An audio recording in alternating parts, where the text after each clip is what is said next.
नमस्कार, आप सभी का स्वागत है। आप देख रहे हैं न्यूज 24 और मैं हूं आपके साथ अंजलि आनंद।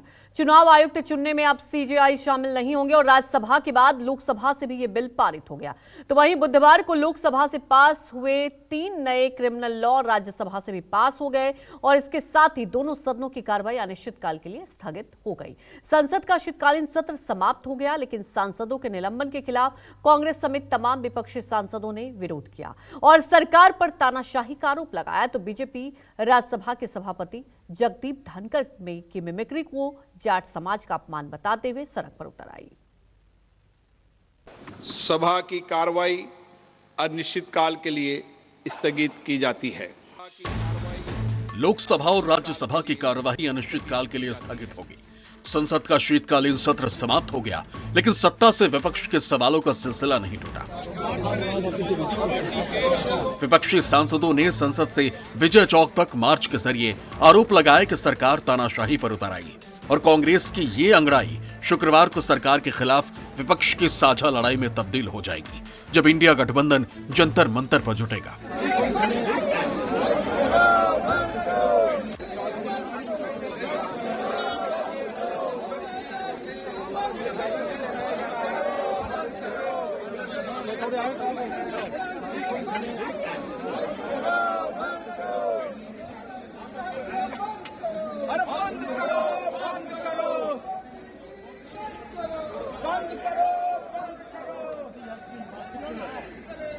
से निकाल रहे हैं पार्लियामेंट से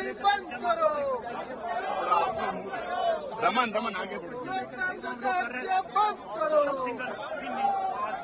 He should behave democratically and Constitution should be upheld. That is our motto. That's why we are politely protesting. मंगलवार को संसद परिसर में राज्यसभा के सभापति की मिमिक्री के मामले को बीजेपी ने सियासी हथियार बना लिया। खुद राज्यसभा के चेयरमैन जगदीप धनखड़ ने बुधवार को इसे उपराष्ट्रपति पद के साथ ही किसान और जाट समाज का अपमान बताया और दिल्ली से पटना तक बीजेपी ने उपराष्ट्रपति के अपमान पर घमासान छेड़ दिया।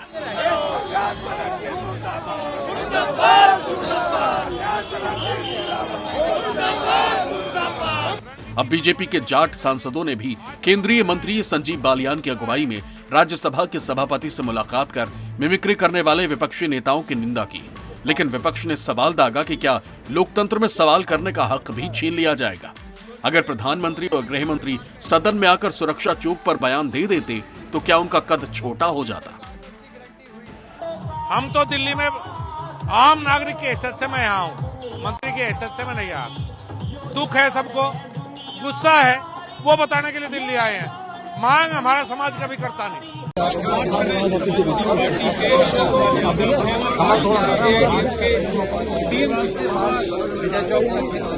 वही मुद्दे पर लोकसभा और राज्यसभा में हम ये उठाना चाहते थे कि क्या सिक्योरिटी ब्रीच कैसा हुआ, कौन उसके लिए रिस्पॉन्सिबल है और क्यों ऐसा हुआ, इसके बारे में आप सदन को बताइए।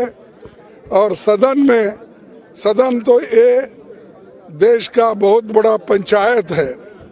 अगर आप सदन में नहीं बोलेंगे तो कहाँ बोलेंगे? ये दुर्दैव है कि शाह साहब भी वहाँ पर नहीं आए हाउस में और प्रधानमंत्री नहीं आए। ये सब इंस्टीट्यूशन और इंस्टीट्यूशन की इज्जत हम हमेशा रखते हैं। सदन में इससे कुछ हुआ नहीं, जो हुआ वो देश के इतिहास में आज से पहले कभी हुआ नहीं। 150 एमपी को सदन के बाहर निकलने का हिस्टोरिक काम ये दोनों सदन में हुआ था। खाली एक ही डिमांड थी कि 4-5 दिन पहले कुछ लोग सदन में आए कि जो सदन के सदस्य नहीं थे तो कैसे आए, किसका खास उनको मिला, इस पर सरकार की तरफ से कुछ बयान, कोई स्टेटमेंट इसकी आवश्यकता थी। और सदन का वो अधिकार था, उस स्टेटमेंट हमने मांगा, वो देने की तैयारी नहीं थी, हो गया। तो मैंने ये कहना, मैं मराठा हूँ, मैं किसान हूँ, मराठों का अफवान है, किसानों का अफवान है। मुझे लगता है कि हम हमारे कौम के, हमारे प्रोफेशन के लिए इज्जत करते हैं, हम कभी नहीं करेंगे। दोनों सदनों के रिकॉर्ड संख्या में लगभग 150 विपक्षी सांसदों का निलंबन होना सरकार व विपक्ष के लिए भी कोई गुड वर्क व अच्छा कीर्तिमान नहीं है। इसके लिए कसूरवार कोई भी हो, किंतु संसदीय इतिहास के लिए ये घटना अति दुखद, दुर्भाग्यपूर्ण व लोगों के विश्वास को आघात पहुंचाने वाला है। और इसी दौरान माननीय राज्यसभा सभापति का संसद परिसर में निलंबित सांसदों द्वारा मजाक उड़ाने का वीडियो वायरल होना भी अनुचित व अशोभनीय है। Vice president of India Jagdeep Dhankhar ji के साथ जिस प्रकार का व्यवहार किया गया है, ये केवल एक राजनीतिक विषय नहीं है। भारत जैसे देश में यह एक संवेदनशील इशू है। क्या कोई बेटा अपने पिताजी के झुके कंधों का मजाक उड़ा सकता है? लोकसभा के स्पीकर के मुताबिक शीतकालीन सत्र की उत्पादकता करीब 74% रही और इस सत्र में लोकसभा से भारतीय न्याय संहिता, भारतीय नागरिक सुरक्षा संहिता जैसे 18 महत्वपूर्ण विधेयक पारित हुए।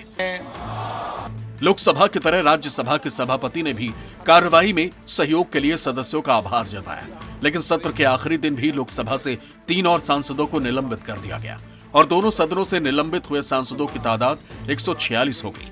विपक्ष ने आरोप लगाया कि सरकार ने जनता के असली सवालों को दरकिनार कर दिया, बहुमत और बाहुबल के जरिए संसद में भी अपनी मर्जी चलाई। लोकसभा के इस सत्र की कार्य उत्पादकता लगभग 74% रही।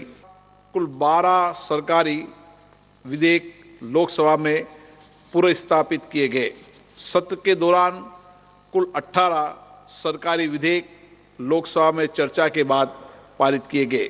सभा द्वारा पारित किए गए कुछ महत्वपूर्ण विधेयक इस तरीके से हैं। भारतीय न्याय संहिता 2023, भारतीय नागरिक सुरक्षा संहिता 2023, भारतीय साक्ष्य बिल 2023। सारे हमारा जो मूल मुद्दा थे उससे हटकर अपने मन माफिक इतना बड़ा एक बिल पारित कर दिया। ये देश के लिए, लोकतंत्र के लिए बड़ा खतरनाक है। इसका दूर प्रभारी असर होगी, लेकिन ये सरकार सब कुछ अनदेखी कर रहे हैं। अपने बहुमत की बाहुबली से जो मर्जी वो करने जा रहे हैं, इसके खिलाफ हम आवाज उठाएंगे। सदन की बाहर, चाहे कोर्ट, हर जगह हम लोग जाने के लिए तैयार है। In a parliamentary democracy, we are looking at a situation in which the government, whose responsibility it is to run parliament, does not take its responsibility seriously. Instead of fulfilling his duty as a minister, of being accountable to the parliamentarians, but when parliamentarians demanded the presence of the Home Minister and a discussion on the issue, even a brief discussion, they were instead suspended from Parliament. ये लोकतंत्र की हत्या है, संविधान का अपमान है। ये देश संविधान से चलता है और जिस तरह से 140 एमपीओ को निकाला है, ये गलत है। मैं इसका निषेध करती हूँ और ये लग रहा है कि इस देश में इमरजेंसी है। भाजपा लोकतंत्र का गला घोट रही है, हत्या कर रही है, वो विपक्ष की आवाज को दबा रही है। आज तक दुनिया में ये ऐसा कलंकित अध्याय कभी नहीं आया कि चुने हुए सांसद 143 राज्यों को प्रतिनिधित्व करने वाले सदस्य 143 निकाल दिए जाए। हम महंगाई पे न बोल सके, भ्रष्टाचार पर न बोल सके, किसानों पे न बोल सके, हम संवैधानिक संस्थाओं का जिस तरह दुरुपयोग हो रहा है उस पर न बोल सके, इसलिए हमें निष्कासित कर दिया गया है। संसद की उन सीढ़ियों पर, वो मंदिर की सीढ़ियां हैं, वो हिंदुस्तान की सभ्यता की सीढ़ियां हैं, उन सीढ़ियों में उकेरा गया है हिंदुस्तान की कहानी। उन सीढ़ियों पर कोई आम व्यक्ति नहीं, उन सीढ़ियों पर जनता द्वारा चुने गए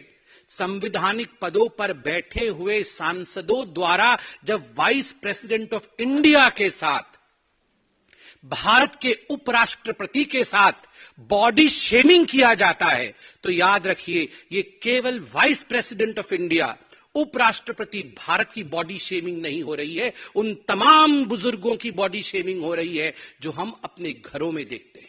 जिस प्रकार से विधेयक पारित किए जा रहे हैं और सामने अपोजिशन नहीं है, विपक्ष नहीं है, और मन चाहे तरीके से इस तरह से विधेयक मंजूर करना, ये लोकतंत्र की रीत नहीं है।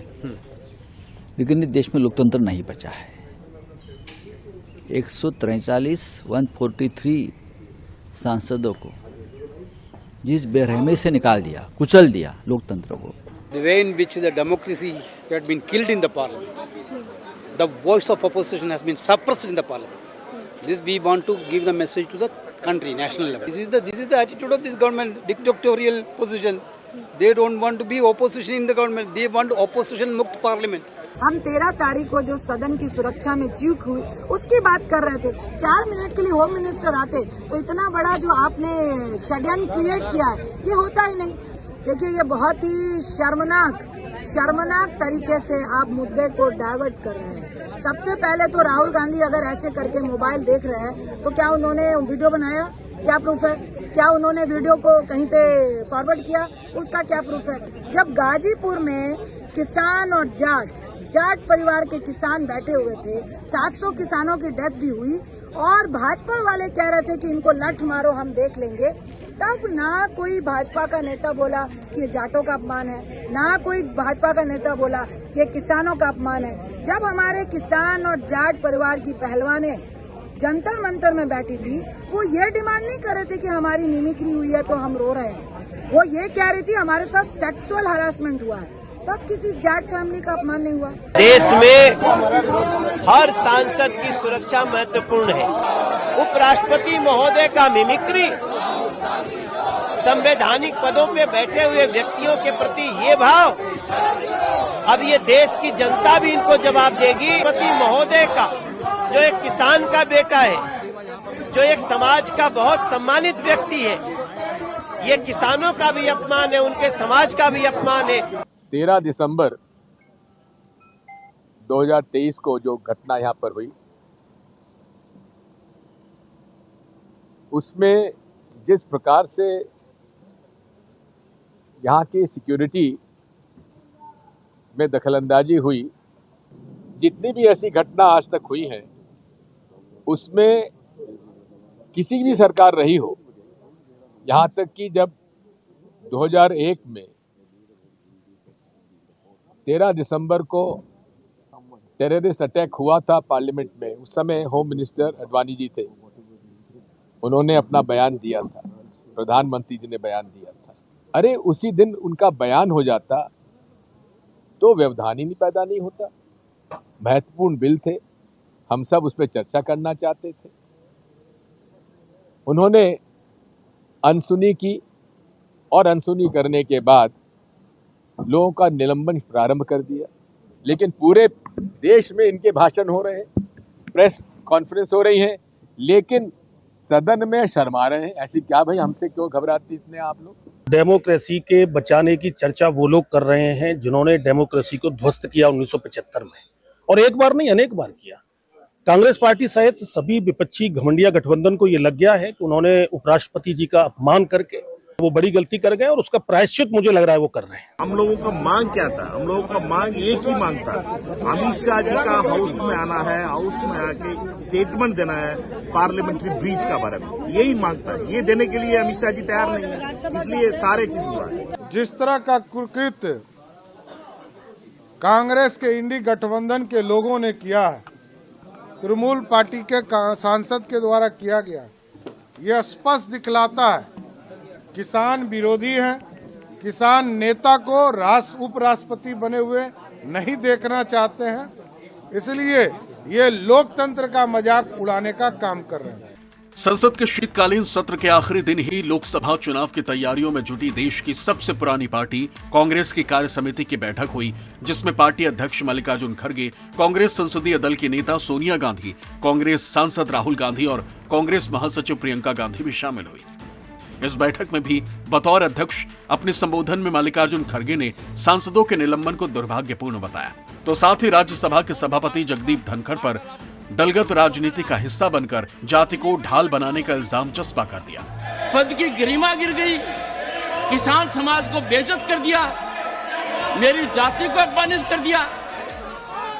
संजीव त्रिवेदी और कुमार गौरव के साथ रमन कुमार, दिल्ली न्यूज़ 24।